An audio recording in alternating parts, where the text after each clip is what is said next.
இப்படி வந்து இவருக்கு வந்து ஃப்ளெக்ஷன் அதிகமாக இருக்குது, அதில் கீழே தலையாணி கொடுக்கக்கூடாது. இந்த மாதிரியும் கொடுத்துக்கலாம். ஸ்ட்ரெயிட்டாக கூட தலையாணி வந்து நமக்கு மெடிக்கல் காலேஜ் ஆர்த்தடிக்ஸ் வந்துடுவாங்க, வந்தனாலும் நம்ம செஞ்சுக்கலாம். அவங்க புரிய மாட்டேங்குது.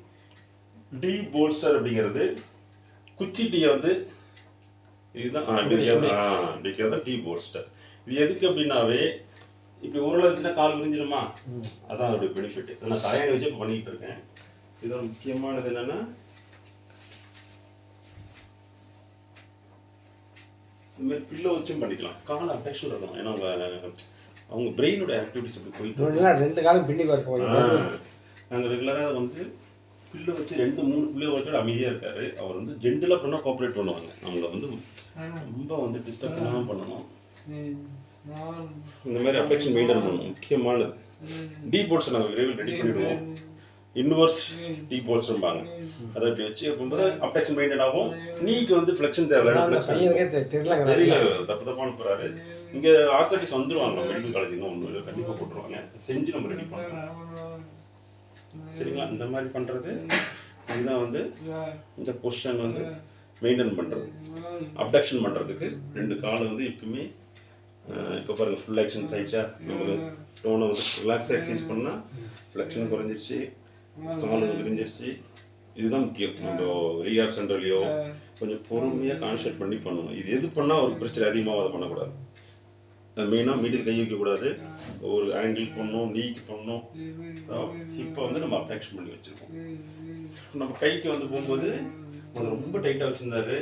ரிலாக்ஸ் ரிலாக்ஸ் கொஞ்ச நேரம் 3 மினிட்ஸ் கை கொஞ்சம் லூஸ் பண்ணி விடலாம். நம்ம வெளியில் நடக்கலாம். இது மெயினாக பார்த்தீங்கன்னா ஆமாம், இது வந்து பார்த்தீங்கன்னா வலது கை வந்து அதிகமாக நல்லா மூவ் பண்ணுறாரு, இடது கை கொஞ்சம் பாதிச்சிருக்கு. ஸ்ட்ரோக்குங்கிறது ஒரு கை ரொம்ப பாதிச்சிருக்கு, இந்த லெஃப்ட் சைடு கொஞ்சம் பாதிச்சிருக்கு. அதான் ஸ்ட்ரோக்குன்னு சொல்லலாம். பிரெயின் இன்ஜுரியோட ப்ளஸ் அதோடைய ஒரு இது ஸ்ட்ரோக்கும் இந்த லெஃப்ட் சைடு கொஞ்சம் பாதிச்சிருக்கு. ஆனால் ரைட் சைடு வந்து பார்த்தீங்கன்னா காலம் மடக்கிறாரு, இந்த கையெல்லாம் ஃப்ரீயாக ஆட்டுறாரு. இந்த லெஃப்ட் சைடு வீக்காக இருக்கு. அதே மாதிரி கைக்கும் நம்ம உங்களுக்கு கை வந்து சினர்ஜிம்பாங்க. பிரெயின் இன்ஜுரினாவே குழந்தைங்க பார்த்தா கை சுருக்கிட்டு படுத்திருக்கும்.